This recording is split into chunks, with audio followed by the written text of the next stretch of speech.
What's up, everybody, and welcome back to the Cross Guild Chronicles. This is episode 7, and on tonight's episode, we will be discussing the Holy Knights from One Piece. Shady, we've had a couple weeks off, man. The holiday season, all that stuff. We've caught up now. How was your holidays? How are you doing? Catch us up a little bit on your life. Yeah, man, doing good. Holidays were nice. Nice little break from work and whatnot. My Chargers clinched the playoffs for the first time in a while today with a beatdown over the Patriots. And I know the Pats aren't very good, but I think a lot of teams need to let off some steam against the Pats for how much ass whooping they did to a lot of teams over the years. And that includes many playoff heartbreaks from myself. So I'm doing well, man. That was great. Harbaugh in his first year gets you guys back to the playoffs. It'd been what, a year drought? Was that no, 2018. 2018. Oh, 2021. Sorry, yeah, I was gonna say right. The Jaguars meltdown. Yeah, but yeah, you're right. We don't have to go into. We don't have to go into it. A couple year drought. You guys are back in the mix. It's good. Yeah, no, I'm happy for you guys.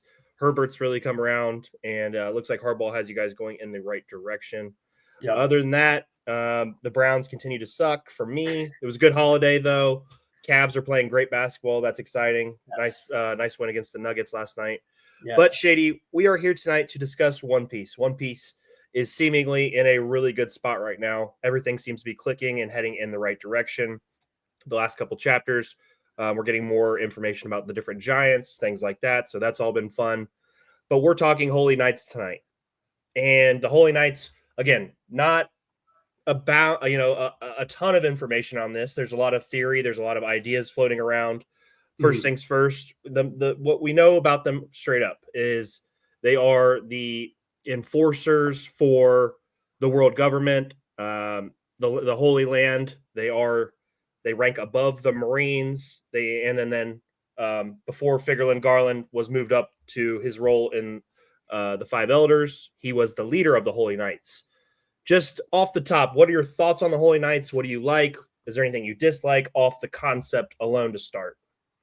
Yeah, it's interesting. I think obviously the most intriguing thing about them is that they actually have the rights and authority to carry out justice on their fellow celestial dragons. We saw them do that with Don Quixote recently.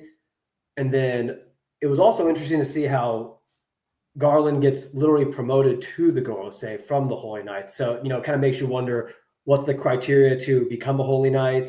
How did they start? How did they originate? So I guess we'll discuss a little bit of that today as well. Yeah, definitely. And I like the idea that, the world government has a group that is above everybody else also, that kind of governs them, or not governs them, but like a police would be for us. They have their own group. And the thing I'm wanted to talk to you about, and because I think you're really good at this and you have a really good, pulse on how strong certain characters are. What would you say is the minimum level for the Holy Knights in terms of combat power? So say, right now we know they have 9-ish members based on silhouettes. The baseline for a Holy Knight, how strong do you think they need to be relevant outside of just the Holy Land? Right. And, that's a really good question. We kind of see with the leaders how all the leaders of the major factions are kind of in that Yonko Admiral tier, right? Nobody's really far and above them except possibly Emu, but that's just kind of a schematic thing, with the world government being the big bads for the final end. So maybe the big bad boss of the final arc is going to be slightly above what we're used to. But this is obviously a faction within that world government, and the leader, I should say now, who's not Garland anymore, who's been promoted, seems to be Shanks' brother or clone or twin or whatever you want to call it, right? So common sense tells you he's probably near Shanks. I mean, that's just what you're going to think off the top of your bat, right? You have to make that jump. You just have to.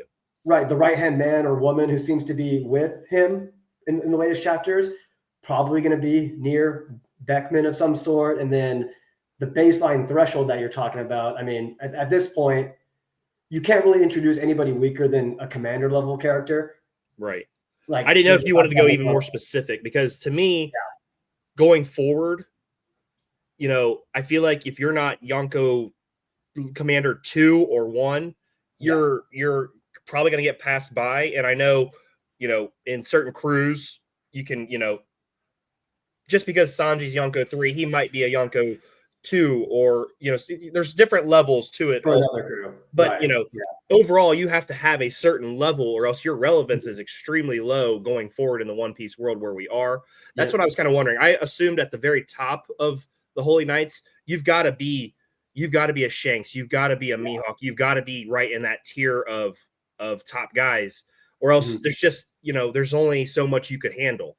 Yeah, I think it also depends on the role, on like where they fight exactly, because right now it seems like, okay, they're pulling up to Elbaf.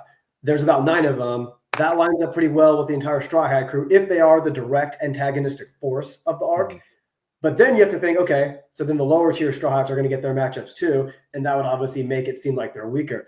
But if the entire group is saved for just the final war and could be possibly matched up with maybe, I don't know, a Grand Fleet member or somebody stronger, then the threshold could be higher for like how strong or how weak the strongest Holy Knight is. It just really depends on the narrative, like, importance. And that's a good point also, because there's also got to be potential factors of, now that the revolutionaries have done so much damage, they're destroying the vessels, they're keeping the food away from the Holy Land. Do the Holy Knights come out and start a fight with them, or or does the revolutionaries intercept them at Elbaf? Is there a way that we maybe not have to have every Straw Hat member fight one of these guys, or a Straw Hat teams up with a giant to fight? There's different ways we could go about it to make it kind of even out the strength. But I like what you said, that they have to be at a certain level going forward. Yeah. The next thing I wanted to, this is interesting with Shanks, and you kind of brought it up. The Holy Knights, are you thinking maybe they are bred? But bred's not, or what's selective breeding to bring out the best traits? Or how do you think we're getting these soldiers? Because a lot of celestial dragons, there's a select few that are very strong, but overall they're not necessarily, they're kind of fragile when you see them, out and about. So how do you think we've gotten these type of top tier soldiers? They're probably just various celestial dragons family that have been, passed down over the years. Maybe some of the families were just combat oriented and they continue to breed soldiers. Like, that's kind of how I assume, Shanks and Mihawk came into the picture. I mean, we can talk about this in a little bit, but it seems like those two are going to be connected to the Holy Knights in some way. We know Shanks for sure now, but with Mihawk mannerisms and just the way he's portrayed, his aesthetic, it'd be kind of interesting if he doesn't have any sort of connection to them whatsoever. So I think it's kind of just something like that, maybe something simple like that, honestly. I just, it's kind of picked up steam here and there, because of the way most celestial dragons come off, they don't have that they're mean to people that are below them, sure. The combat background. Anytime you face somebody that's on your level or below them, they cower and they freak out and they have somebody else attack you. So that's why I didn't know if maybe you thought there was some, breeding, some kind of other factor, but it very well could just be, they've had strong bloodlines in the past and it's led down. We've had the Holy Knights for a long time now, dating back, Figureland fought in the God Valley incident. He's kind of our main person right now. We saw the woman who has similar armor to Figureland, and we saw the guy with the bovine skull mask. Yes, but we don't know anybody else. What are you thinking? Everybody's going to be a swordsman in the group? Are you thinking there's going to be different type of fighters? What are your thoughts? Just based on the limited information we've seen, because most of them, it looks like they kind of carry a sword, but who knows? Yeah, originally that's what I thought when they were first introduced. When Dragon talked about them being mobilized, they all seem to have swords. In the God Valley flashback, in their silhouettes, they all seem to have swords. And I may point out too, the leader looks like he was having a long sword that looked similar to Yoru. I don't know if you picked up on that in the flashback. Yes. So I do have a kind of a theory on that I can get into in a little bit. But, it'd be cool if they're all swordsmen, because we could always use some more sword lore. Didn't really get as much sword lore as we would have wanted to in the Wano arc. So maybe he's saving some of that for the world government history and whatnot. And it would obviously fit their aesthetic as holy knights, right? Quote unquote. Yeah, no, you're right. And go into your theory a little bit about, the connections there that you've seen and what you thought are potentially going to happen, because I'd love to see where you're going with that. Yeah, sure. So I guess I could start with Mihawk because he's one of the main characters where we don't really have anything on his backstory, right? We're kind of starting to get those blanks filled in for Shanks little by little. We got Kaido, Big Mom, obviously, still waiting on a Kaido in Dragon too. But with Mihawk, like I just mentioned earlier, his mannerisms, he speaks to people in like weird terminology, like calls them rabbits and insects. That's the same type of language, it's used in a different context, right? His is used mostly in the power sense. The Celestial Dragons use it in God Valley in the sense of we're superior creatures to you, like by like a birthright thing, right? So just that, his whole religious symbolism thing. The cross. I think that there's a very good chance, that he could be a Holy Knight. And then when Zoro talked to Shawk, when he clashed with Shawk, right, he obviously picked up on the similarities between Shawk and Mihawk, right? What idiot wouldn't pick up on that? But then he said something very interesting. He said that, no, you still have a spark of humanity left in you. That was kind of interesting, right? So he's basically saying that Mihawk has less humanity than the little Shawk, the creation of the world government. So that also kind of gets into my next part of the theory. You want me to get into that too? Of course. Go. Yeah, no, go for it. Go ahead. We know in One Piece, current storylines have parallels. There's lots of parallels dating back. And I think Yoru and Mihawk could be something like that in a sense, kind of like how Luffy is Joy Boy. We know that. There's tons of parallels that we can get into. But specifically, when Cavendish and Hakuba, when they were both awake at the same time, right? Cavendish gained the circular eyes, just like how Mihawk has, just like how Emu has. And I think that could be some evidence of Mihawk having a different soul in his body too, possibly from Yoru. We see this also when Big Mom, when the homies consume multiple souls, when they're like powering up against Law and Kid, the homies get the round circular eyes as well.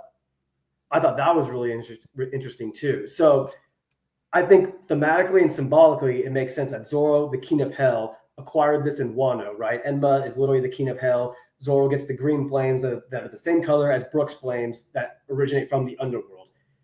And it could be some sort of like King of Hell versus Dracula the vampire situation where Zoro actually has to defeat Mihawk's maybe immortality, because that's what we think Emu has, right? We think Emu is some sort of immortality. So could it be that, I don't know, Mihawk ran off with Yoru? He's the first person to ever forge it black. Maybe that sword belonged to the Holy Knights. Maybe Mihawk's father was in the Holy Knights. I don't know. I just think there's a lot of interesting parallels and symbolism with Mihawk and the world government and Yoru and whatnot. And that obviously all leads into Zoro's matchup against Mihawk, being the King of Hell. You know what? I really like that. And the way you laid it out was really well done. And I think, the different ways those eyes have been used help lend a lot to that.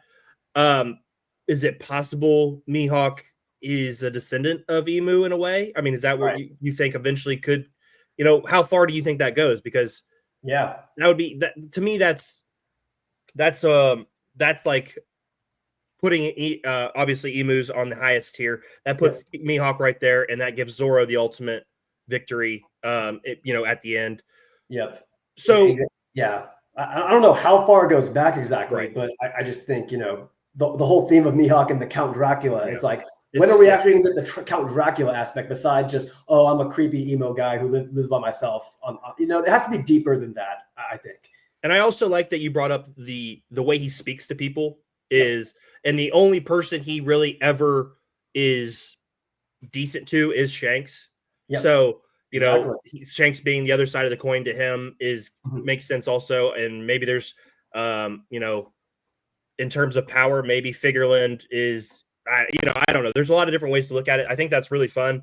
And I like the way it plays into the potential final battle. Because if you fight someone that many times, how do you not have respect for them? Obviously, he talks his shit just like any friend would, any rival would, but like you can tell he has the utmost respect for Shanks. And we know that Shanks is from the Celestial Dragon. So obviously there's a connection. There could be a connection there with Mihawk and how maybe they originated, how that rivalry started. I really hope that we get some kind of conclusion to their background, other than the fact that they had the most epic duels. There's got to be another layer to it that for some reason they're eternal rivals or something. Some kind of one side will always go against the other. Something into that extent, and I think that's really well done. It's going to be deeper. It's going to be deeper than just two guys fighting for the title or whatever, right? Right. And there's a lot of hints for that, like we just mentioned. Let's see. I like that you've also brought up S-Hawk, because they also mentioned, and this is something kind of separate, but the fact that Hancock doesn't have, she's like also not been spoiled by some of the stuff that Boa actually had to go through in her life. Mm-hmm. And I think that kind of like that tweak away from, yes, they are a clone part of where they came from, but they didn't have the same traumas and things like that the actual character went through. So I did like that you brought that up, and that's kind of been a theme with a couple of the with the Seraphim. Yeah. So for sure. Holy Knights. Is there a introductory fight that you'd like to see? Because I feel like if you go straight to the Straw Hats, to me that feels like that could almost be like, we're at this point in the story, I don't think the Straw Hats are going to get wiped out. So is there somebody in between that you think that the Holy Knights could potentially clash with, and maybe, build up their lore even a little bit more present day? Because we don't have anything present day for them besides the fact that they're the enforcers of the Holy Land. Right. And that's a good point too, is will this faction be fully fleshed out just on this Elbaf arc? Are they the main antagonists? Are they defeated? Are they done after Elbaf?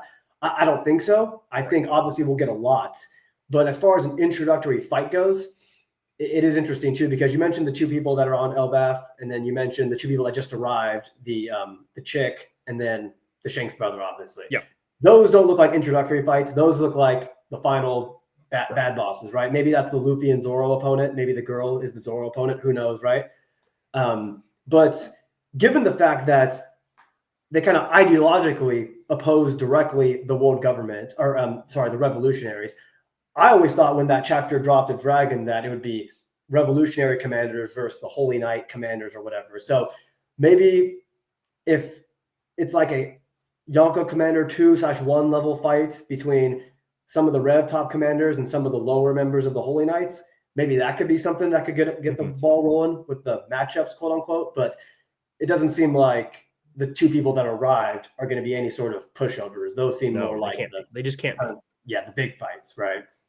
And I think that's fair.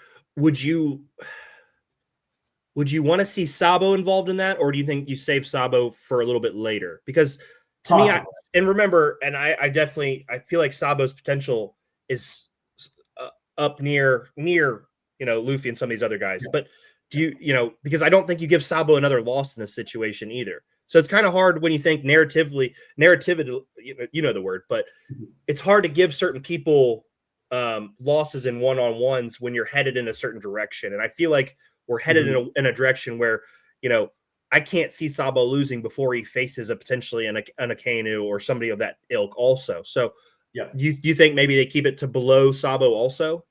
I do. Yeah. I think probably at this point, based on how Sabo's portrayed, how he's gaining notoriety to the likes of Dragon, even right. Like that's how nations view him, right? They view him as this guy has almost as much clout as Dragon now, if not, he's gaining even more traction at the moment. So obviously characters need to lose, characters need to get humbled, but at this point, it seems like Sabo's kind of ready for his big challenge as opposed to keep, getting scraps and stuff. And he's in fights, but he's not finishing fights, and fights aren't being, he's in very sticky situations that are extremely difficult to escape from. But I feel like you got to get to that clash level where it goes all out, because we haven't seen him. Him and Fujitora had a disagreement. They kind of threw some blows at each other, but I don't think they were trying to end each other to that extent. And it's never really gone back to a full fight for him since. Let me ask you this, and this is a little bit off with Figerland just, joining the Five Elders. Let me ask you this. Do you think we get to see Dragon potentially take out an Elder to, set up his fight with Emu or something like? I know this is a little off topic, but I feel like maybe we need a little bit more from Dragon to get to that Emu fight. Does that make sense to you?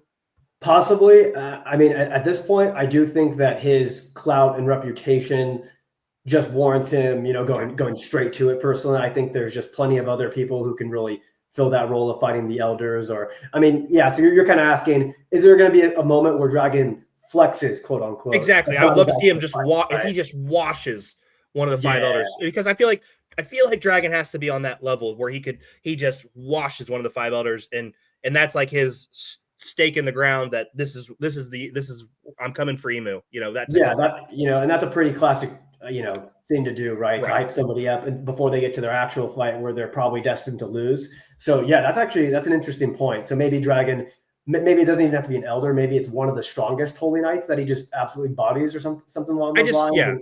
And like you said, Dragon has enough reputation where we probably don't have to have that. But it's been, we're going on 26 years here, Shady, of Dragon stopping Smoker, and then we haven't seen anything else since then. What do you mean? He's looking to the east, bro. What do you mean, bro? Has there ever been a better father? Nobody looks to the east quite like Dragon. But dude. I just thought, maybe I'd like, maybe see him get active once and really put his foot down and say, I'm not, maybe to save Sabo or something. I don't know. Yeah, for sure. Can I ask you if you're ready to move on here? Yeah. What do you think of the Holy Knights and just the possible connection to Elbaf and maybe the role in just the Elbaf arc specifically? Have you thought of anything yet regarding that? So, to me,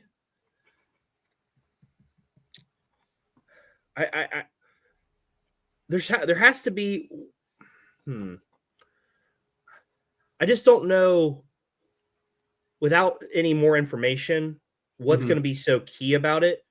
We know we've only gotten so much information so far, and we're starting to learn more about each giant. But I'm not sure. Is there somewhere you're going with it, though? Do you have something you think of? Yeah, I was looking at a couple theories, and the only one that really made sense to me, because I've studied a decent amount of Elbaf theories, and some are just like whatever. But this one seems to have the most credibility to me, and it's just regarding the parallels between Shanks' brother and Shanks and how Shanks' story is done. So I think that there's going to be an interesting dichotomy there. And I think where it starts is what exactly happened with Shanks and Loki 6 years ago. And could he have actually mistaken this event for Shanks' brother instead? That's why he calls Shanks a cowardly pirate. What is that event? Well, we know that a devil fruit was involved with King Harold, right? King Harold has kind of changed the giants. They aren't as warmongering as they were in the past. It's more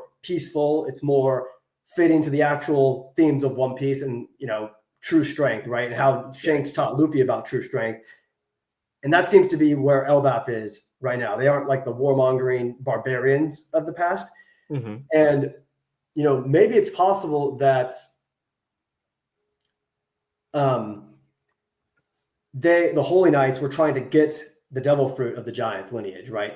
It's not the sun god fruit because we know Luffy has that, but whatever that Elbaf god, whatever that fruit is that Loki has right now, where he thinks he's the actual sun god, maybe they were trying to get it, and maybe they killed Harold, and maybe Loki actually got the fruit instead of actually betraying Harold, right? Maybe he was framed in that way, because if you look at Loki's portrayal, everything about what they're saying is kind of trying to go for a fake out. It's very obvious. It's very similar to Zoro's introduction, where he's portrayed as some, killing machine beast who has no humanity. But then we find out he's actually a good guy. There's a reason why he's tied up. Yes. And Luffy doesn't usually just like talk to the main antagonist right off the bat in the arc. He doesn't just like pull up and like see them and interact with them and, have a dialogue the way he did with Loki. It just kind of, it's different. Loki's not giving main antagonist vibes. He's giving like anti-hero vibes of this arc. So I feel like it's probably just has to do with some sort of misunderstanding between Shanks and his brother and the devil fruit. And maybe there's a good reason for why Loki actually got the devil fruit as opposed to stealing it from his father and killing and betraying him. That's kind of where I'm going with this. I actually like that a lot. And I'm trying to think back, and obviously, my memory is not fantastic when it comes to this, but Luffy met Zoro when he was chained up. Yep. Luffy met Jimbei when he was chained up at Impel Down. He met, and then he met Loki when he was chained up like that. So I don't hate that at all. I think that's really solid. Yeah. And then if, to give even more background because of Shanks's relationship with the Giants, if Shanks's twin, however you want to go about it, was the one who actually set up this betrayal from Loki and King Harold, that would be even better. but the devil fruit would have to be extremely important. Which I think it is, because if it would have to be. Yeah, I mean, it had to be something that could, change the tides here. But that would also mean to me that if they were still able to beat Loki and he had that fruit, these people have to be, like you said, just unbelievable. So I really like where you're going with that. I think that's a fun theory. On the 25-minute mark here, Shady, what do you think is the end game with the Holy Knights? Well, obviously, I think that main conflict is probably going to be between Shanks and his father, Fig Arland. However that gets resolved, and I think that the main, it seems like this Shanks' twin guy, is being built up as a Luffy opponent, possibly. Mm-hmm. Now it makes you think. Luffy and his crew obviously want to surpass Shanks and his crew. That's been the crew that they've looked up to and tried to chase.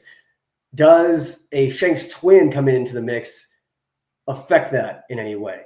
Will that cheapen that in any way? I guess is where I'm getting, because if Luffy fights Shanks' brother, I highly doubt he's going to get a full-fledged fight with Shanks. It kind of it makes me think of ways in which, how is Luffy going to actually surpass Shanks? How is the passing of the torch moment going to happen with this guy in the mix too? Do you have any ideas on that or anything come to mind?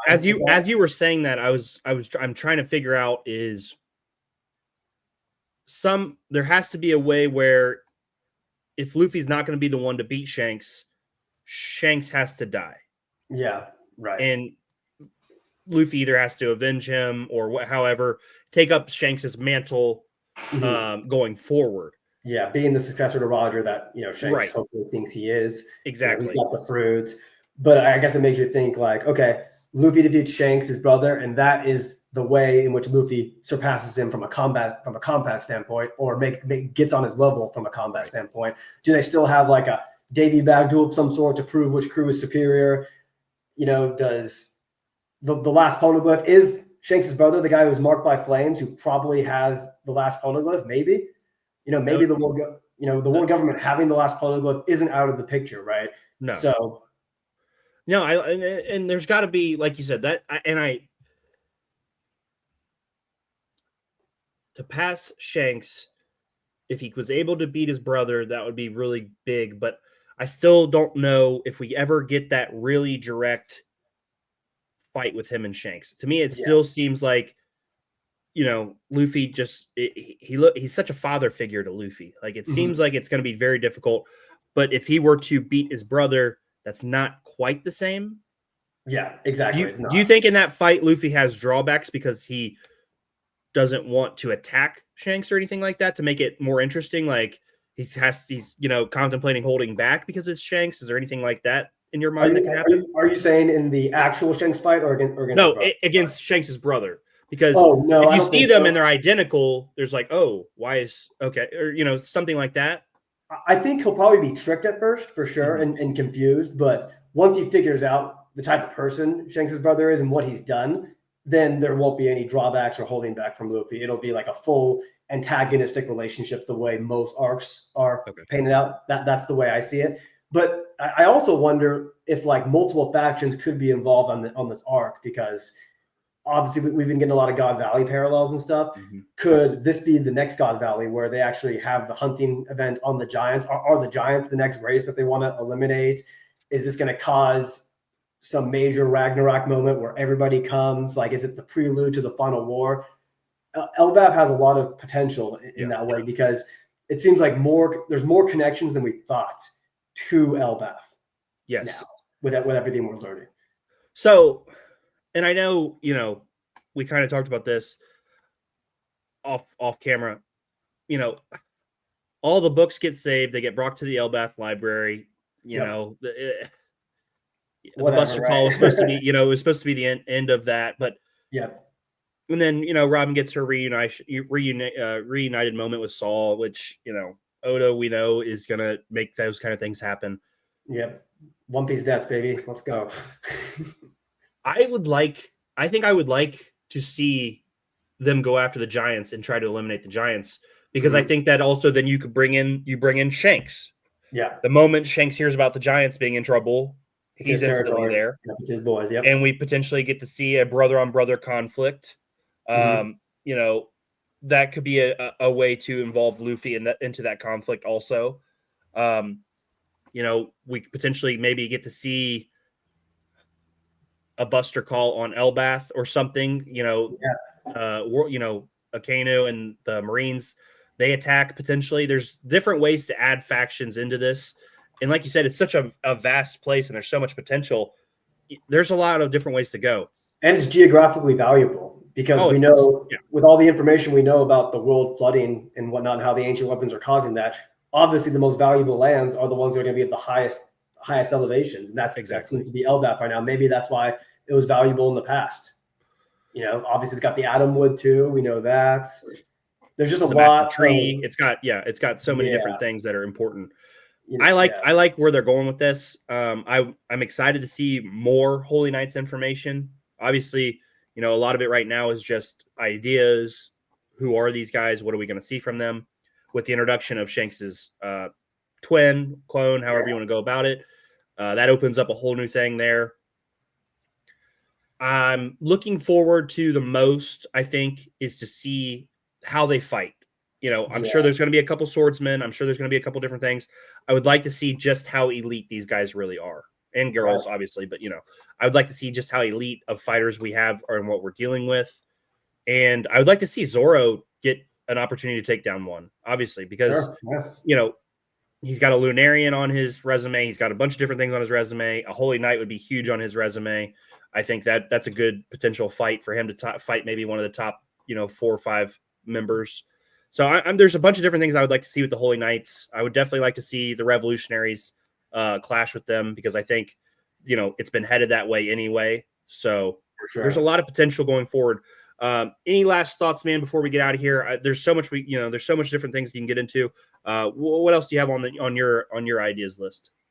Yeah, I think just in conclusion, you brought this up towards the middle of the show when you asked, are they like, or maybe I asked it, I forget who, but we brought it up. Are they an Elbaf only antagonistic group, or are they going beyond that? And I think they're for sure going beyond that, based off Fig Arland and his promotion to the Gorosei and all the other implications. So I do think it's cool that we're finally getting introduced to the last faction that really needs explaining. We know all the One Piece factions. We did a whole episode on that. Yeah.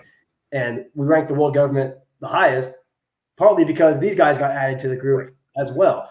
And obviously we know the stereotypical shonen tropes of the stronger, like if you're saved for later in the series, you're most likely going to be stronger. That applies to factions overall as well. So definitely excited for the role on not only Elbaf, but going forward as well. And then, just a quick piggyback off of that. It would be very underwhelming if they were just here for Elbaf because, True that. You know, they have lineage that dates back so far. To me, it would be a less than conclusion to have it end here.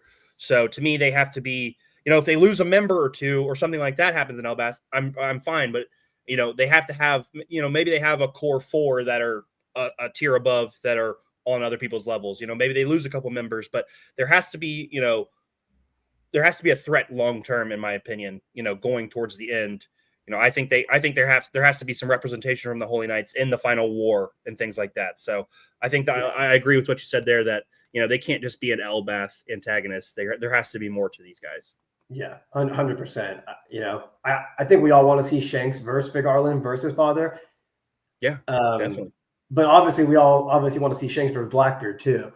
So it's like, can those both happen? Maybe, because most people think that Shanks's grave is going to come from Blackbeard, right? Most people think that. Yeah. But with how Oda writes deaths and brings people back, who the hell knows at this point? What do you think? Which fight's more important? Well, I think the Blackbeard fight's more important thematically for the story because we already know what that dynamic and relationship is. Fig Arland is kind of just some random guy who's come. Now, I'm not saying there can't be deep writing behind Shanks and Fig Arland, but at this point, from what we know, Shanks versus Blackbeard is the more important fight than just Shanks, you know, fighting his dad just because, right? Yeah. Nope, there has to be some more explanations to that. I'm with you there. And again, with the lack of information we have at the moment, it's going to have to, Blackbeard is the answer. You know, of course, to scar Shanks like that, that's not something that just goes away. So that's a good point there from you. Like it's literally two people fighting for the opportunity to be the successor of Roger, and Shanks kind of being that gatekeeper who actually is like a disciple of some sort of Roger. Right. So it's like those fights not happening would be detrimental to the story, in my opinion, or a satisfying conclusion. I mean, most people think that satisfying conclusion has to come in the form of a full-on fight, which I would probably agree with at this point. But I think I would agree there. Yeah. With those groups, I think I would agree. I would really like to see if the Red Hair Pirates are going to go down, I would like to see it at the hands of the Blackbeard Pirates, just because I would like that insurmountable odds to be against Luffy and the Straw Hats. You know, I think, you build up your big bad to be as big as possible. Yep. And well, with Emu being there, you don't really know who the biggest bad is, but Blackbeard's been our biggest bad for a while now. Yeah, no doubt. We hit 50 subscribers today, guys. Thank you for that. If you've watched the show, if you support us at all, hit that subscribe button. We really appreciate it. We're going to be posting clips from this show on TikTok. Thank you guys for all the interactions over there. Shady, as always, I appreciate you. You've done a phenomenal job again today. Your knowledge of One Piece is always impressive, and your in-depth thoughts and everything, we appreciate it. I'm glad we're doing this. It was a fun episode. Yep. Definitely appreciate you, man. And we will be back next week with another one. Man, we're just gonna keep rolling. Holidays are over. Next week we have New Year's. We'll probably try to be back Friday, Saturday. We kind of keep the weekend to open possibilities. You never know what's gonna happen. Shady was playing Halo 3 last night. Hard to get the guy away from Halo 3 when he's on. So, how was that? How was that last night? Were you guys playing? I just saw the picture on Instagram. What'd you guys end up doing? Yeah, man, it was just like a classic system link Halo sesh with 8-player, 2 TVs, 4 controllers each. Just the classic Halo 3 custom games, different types of multiplayer. Love it. So fun. Absolutely love it, man. I haven't done that forever. When you told me you had a party and then I saw that picture, I was like, I completely understand. That kind of party, baby. That is the kind of party you want to be invited to. So no, that was awesome. I was happy for you. Guys, this has been the Cross Guild Chronicles. I'm Doug. That's Shady, and we will see you guys next time. Thank you. Peace out.